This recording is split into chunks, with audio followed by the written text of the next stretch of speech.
एक छोटा सा गांव था जहां प्रताप सिंह नाम का एक सेठ रहता था। प्रताप सिंह अपनी माँ और पत्नी कोमल के साथ रहता था। प्रताप सिंह के पास किसी भी चीज की कोई कमी नहीं थी, परंतु उसके कोई भी संतान नहीं थी। इसके बाद कई दिन बीत जाते हैं और उसके घर एक संतान का जन्म होने वाला होता है। वह बहुत खुश था।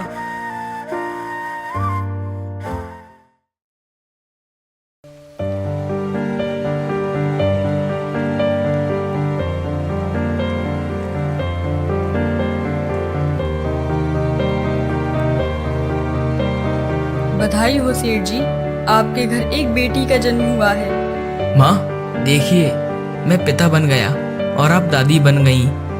देखिए, हमने आपकी बेटी को तो बचा लिया, पर इसकी माँ को नहीं बचा पाई। क्या? ये कैसे हो सकता है?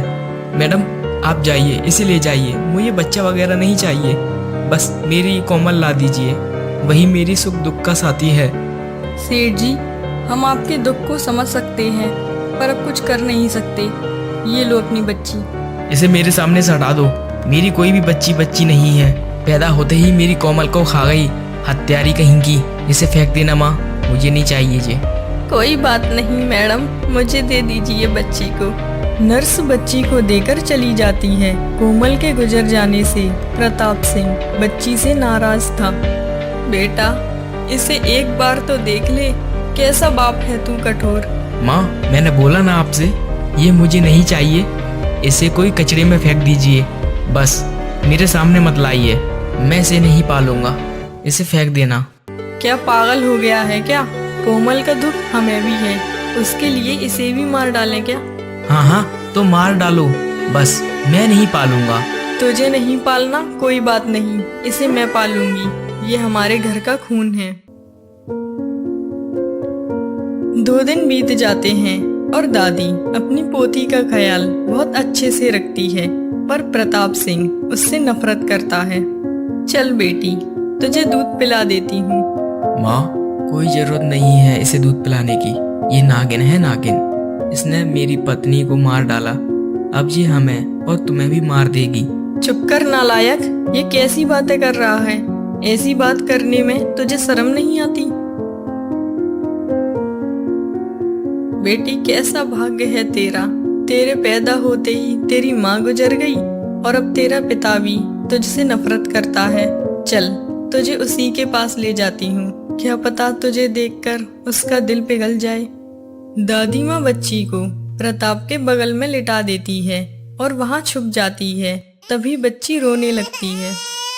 माँ, कहाँ हो आप? आपसे कितनी बार बोला है कि इसे मेरे आसपास भी मत लाया करो। हटाओ इसे यहाँ से। क्या हुआ? क्या चिल्ला रहा है? माँ, इस मनुष्य को जल्दी यहाँ से ले जाओ, नहीं तो किसी दिन जंगल में फेंक आऊंगा। वहाँ जंगली जानवर खा जाएंगे इसे। बाद में मुझसे मत बोलना। सुन, जिस दिन तू इसे फेंक कर आए, उसी दिन मुझे भी फेंक देना। तेरे समझ क्यों नहीं आता? ये बिन माँ की बच्ची है, देख तुझे कितने प्यार से देख रही है। तो आप ही संभालो इसे, मेरे लिए तो कोमल की हत्यारी है ये। इतना कहकर प्रताप सिंह अपनी फैक्ट्री चला जाता है। पता नहीं कौन सी बच्ची उसे हत्यारी नजर आ रही है, आंखें हैं या बटन। चल बेटा, मैं हूं ना, मैं ही तेरा ख्याल रखूंगी और आज से तेरा नाम लक्ष्मी होगा। दिन पर दिन बीतते गए और प्रताप सिंह को बच्ची से नफरत बढ़ती जा रही थी। लक्ष्मी की दादी हमेशा उसे लाड़ प्यार करती और वर्ष बीत गए। लक्ष्मी 10 वर्ष की हो जाती है।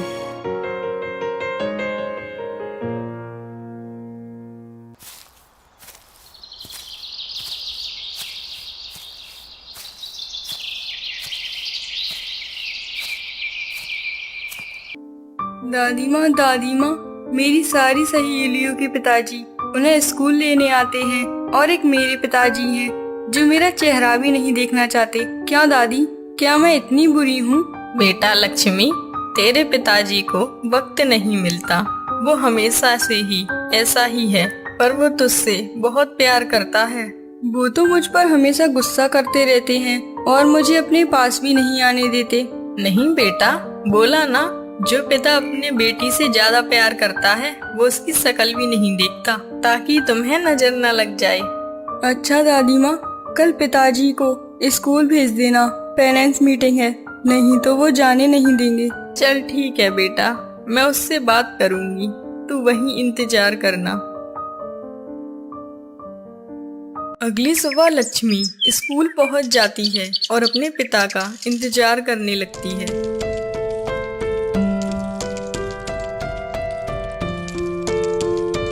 अरे लक्ष्मी, चल अंदर, टाइम हो रहा है। नहीं नहीं, मेरे पिताजी आएंगे, मैं उन्हीं के साथ अंदर आऊंगी। अच्छा तो ठीक है, अंदर मिलते हैं।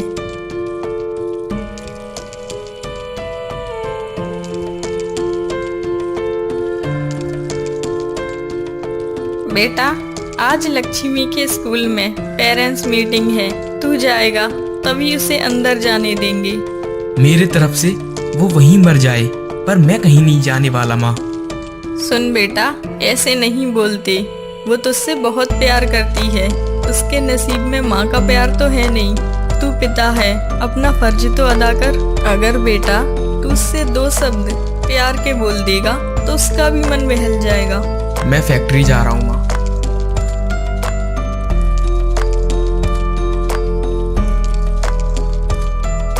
हाँ हाँ, जा फैक्ट्री, तेरे तो कुछ समझ में ही नहीं आएगा, मैं खुद उसे लेने चली जाऊंगी। दादी माँ लक्ष्मी को स्कूल लेने जाती है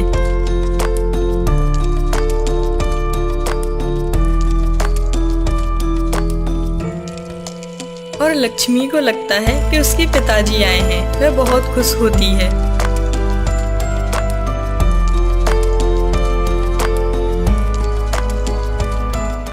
क्यों दादी, पिताजी क्यों नहीं आए? बेटा, वो आज उसकी फैक्ट्री में बहुत काम था ना, इसीलिए। दादी, क्या मुझसे भी जरूरी काम था? नहीं बेटा, ऐसे नहीं बोलते, रो मत, शांत हो जा, अब घर चलते हैं। रात हो जाने पर जब प्रताप सिंह अपनी फैक्ट्री से घर आता है, दादी तो सो रही हैं, मैं ही पिताजी को खाना परस देती हूँ। तभी लक्ष्मी किचन में जाती है और खाने की थाली लेकर आती है। टेबल पर थाली रखकर चुपके से देखती है।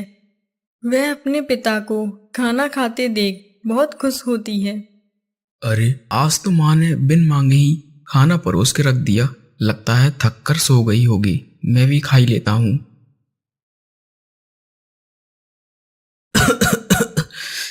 तभी लक्ष्मी जल्दी से पानी लेकर आती है और यह देखकर प्रताप सिंह को बहुत गुस्सा आता है। लो पिताजी, पानी पी लो।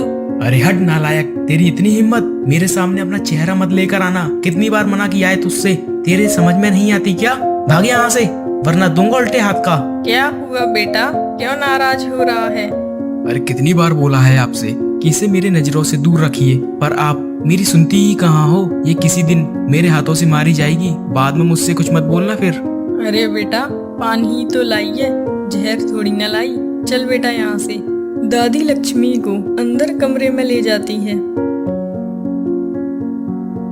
दादी माँ, आज तक पिताजी ने मेरा चेहरा नहीं देखा। ऐसा कौन सा गुनाह किया है मैंने? वे हमेशा मुझसे मनहूस मनहूस बोलते रहते हैं। क्या मैं सच में मनहूस हूँ? मेरी रानी बिटिया, मनहूस तू नहीं, मनहूस तो वो है जो तेरा चेहरा भी नहीं देख पाता। तू चिंता मत कर, चल सो जा। दोनों सो जाते हैं। काफी समय बीत जाता है और लक्ष्मी अपने पिता के प्यार के लिए तरसती रहती है, पर उसके पिता को लक्ष्मी फूटी आंख भी नहीं सुहाती। प्रताप सिंह हमेशा लक्ष्मी पर चिल्लाता और गुस्सा करता, जिससे लक्ष्मी डरी और सहमी सी रहती। समय बीत जाने के साथ साथ लक्ष्मी बड़ी हो जाती है।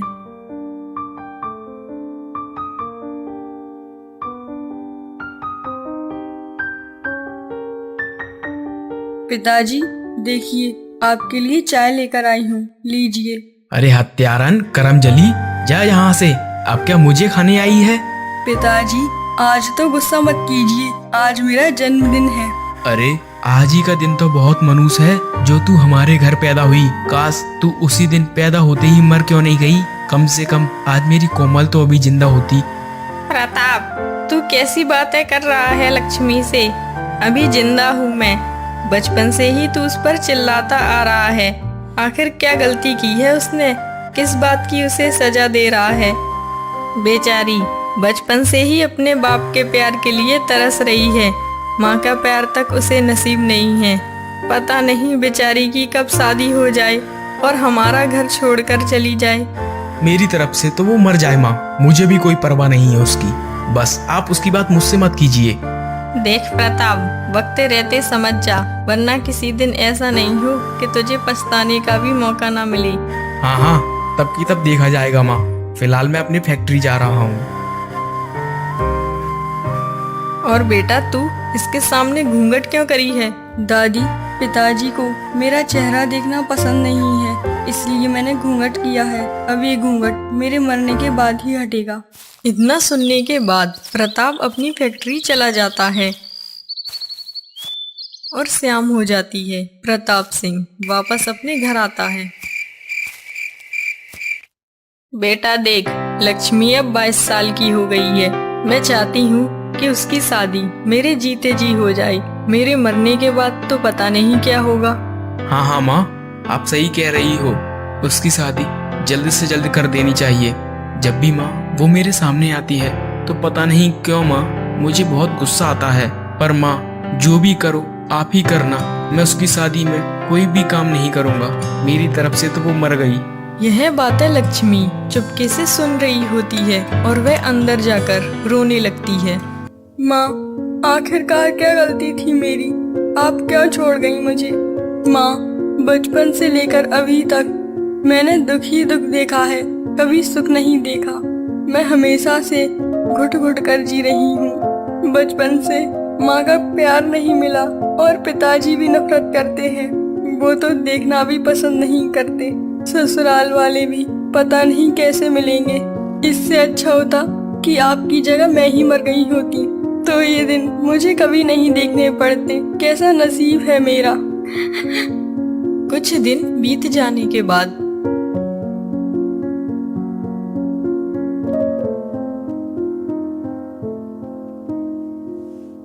बेटा, मैंने तेरे लिए एक लड़का देखा है। तू कहे तो उससे तेरी शादी की बात कर लूं? जैसा आपको अच्छा लगे दादी माँ, आप वैसा कीजिए।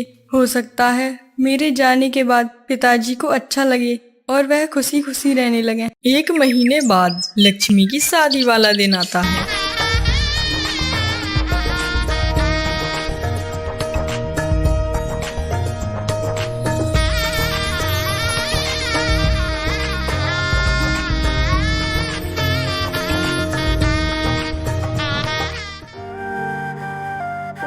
दादी माँ, बचपन से लेके आज तक आपने मेरा बहुत अच्छे से ख्याल रखा है। कभी मुझे माँ की कमी महसूस नहीं होने दी। आज मैं आपके घर से जा रही हूँ। आपकी दादी माँ बहुत याद आएगी। बेटा, तू भी हमेशा खुशी खुशी रहना। जा, आखिरी बार अपने पिताजी से मिल ले, वो उस कमरे में हैं। लक्ष्मी अपने पिता से मिलने जाती है। पिताजी, मैं जा रही हूँ, आपसे आशीर्वाद लेने आई हूँ। क्या आज भी मुझसे बात नहीं करोगे? बचपन से लेकर आज तक आपने मेरी शक्ल नहीं देखी। कम से कम आज आखिरी बार तो देख लीजिए। पिताजी, मुझसे भूल चूक हुई हो तो माफ करना। पिताजी, मैं आपके आंगन में खेल कर बड़ी हुई हूँ और आज यहाँ से हमेशा के लिए जा रही हूँ। मुझे आपकी और दादी माँ की बहुत याद आएगी। चल बेटा, देर हो रही है। कोई फायदा नहीं है पत्थर के सामने रोने का। पिताजी, अपना और दादी का ख्याल रखना। अपना नहीं तो गैर समझकर ही आशीर्वाद दे देते। प्रताप सिंह लक्ष्मी की बातें नहीं सुनता और मुंह फेर कर वहां से चला जाता है। लक्ष्मी अपने ससुराल चली जाती है और वहां जाकर खुशी खुशी रहने लगती है। लक्ष्मी की सास उसे बहुत लाड़ प्यार करती है। अरे बेटा लक्ष्मी, इतनी जल्दी क्यों उठ गई? अभी तो 4 बजे हैं। 6 बजे उठ जाना।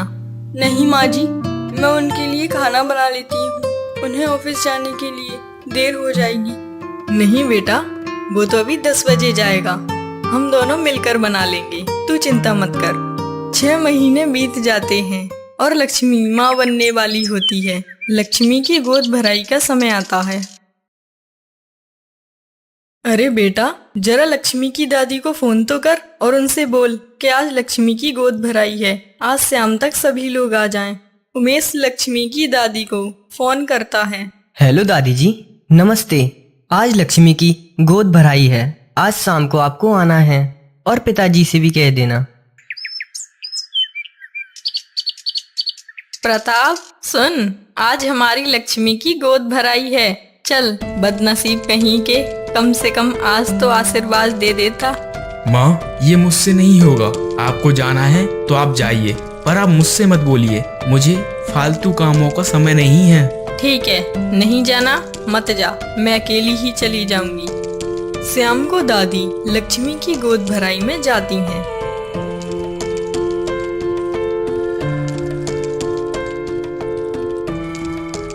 दादी, पिताजी नहीं आए? अरे बेटा, वो नहीं आया, वो कहीं काम से गया है। इसमें वो नहीं आया तो उसी की बदनसीबी है। ऐसे ही समय बीत जाता है और प्रताप को उसकी फैक्ट्री में नुकसान होने लगता है। फिर एक दिन माँ, पता नहीं क्यों आज मुझे बहुत बेचैनी सी हो रही है और माँ, मेरा दिल भी घबरा रहा है। माँ, आप ठीक ही कहती हो। जब से लक्ष्मी अपने घर से गई है तभी से फैक्ट्री में तरह तरह के घाटे हो रहे हैं। आज मेरा मन लक्ष्मी से मिलने के लिए तड़प रहा है। बेटा, आखिर वो तेरी बेटी है, जा उससे मिला, तेरा मन भी हल्का हो जाएगा। वो तुझे देखकर बहुत खुश होगी। पर माँ, मैंने बचपन से उसका चेहरा तक नहीं देखा, अब उसे पहचानूंगा कैसे? अरे पगले, वो तुझे देखकर अपना चेहरा ढक ले तो समझ लेना वही लक्ष्मी है। माँ, मैं लक्ष्मी के लिए क्या ले जाऊं? बेटा, एक लाल साड़ी ले जा, उसे लाल रंग बहुत पसंद है। लक्ष्मी, ओ लक्ष्मी, आज तेरे पिताजी तुझसे मिलने आ रहे हैं।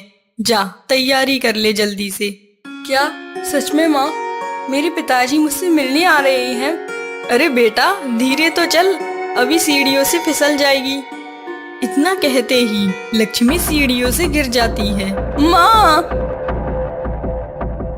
लक्ष्मी के गिरने के बाद उसे हॉस्पिटल ले जाते हैं। माफ कीजिएगा, हम माँ और बच्चे को बचा नहीं पाए। क्या? हे भगवान, मेरा पोता और बहू। लक्ष्मी को अंतिम संस्कार के लिए ले जाया जाता है। तभी उसके पिता साड़ी लेकर आते हैं। अरे जमाई जी शमशान में क्या कर रहे हैं? चलकर पूछता हूँ।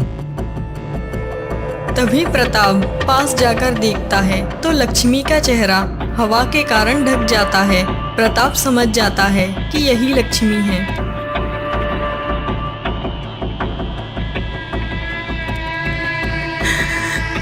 लक्ष्मी, बेटा ये क्या हो गया? देख, मैं तुझसे माफी मांगने आया हूँ। बेटा आंखें खोल, तूने जीते जी अपना चेहरा नहीं दिखाया और अब मरने के बाद भी तूने अपना चेहरा ढक लिया। मैं बहुत बड़ा पापी हूँ। मेरी बिटिया मेरे प्यार के लिए तरस रही थी और मैं जिंदगी भर उसे धुतकारता रहा। जब मेरे अंदर का पिता जागा तो तू ही इस दुनिया को छोड़कर चली गई। देख, मैं तेरे लिए लाल रंग की तेरे पसंद की साड़ी लाया हूँ। अब मैं माफी किससे मांगू? तूने तो मुझे माफी के काबिल तक नहीं छोड़ा। मुझे छोड़कर नहीं जा सकती मेरा। तेरा चेहरा देखना चाहता हूँ आखिरी बार। कम से कम अपना चेहरा तो दिखा दे। मुझे माफ कर दे। मैं भोली वाली बेटी को सजा देता रहा, पर तू मुझे ही हमेशा के लिए सजा देकर चली गई। अपनी निर्दोष बेटी को अपनी पत्नी का कातिल समझ बैठा। मेरी बेटी, मुझे माफ कर दे। प्रताप सिंह सदमे को बर्दाश्त नहीं कर पाता और वह पागल हो जाता है। वह जब भी किसी लक्ष्मी की उम्र की लड़की को देखता तो उससे माफी मांगने लगता।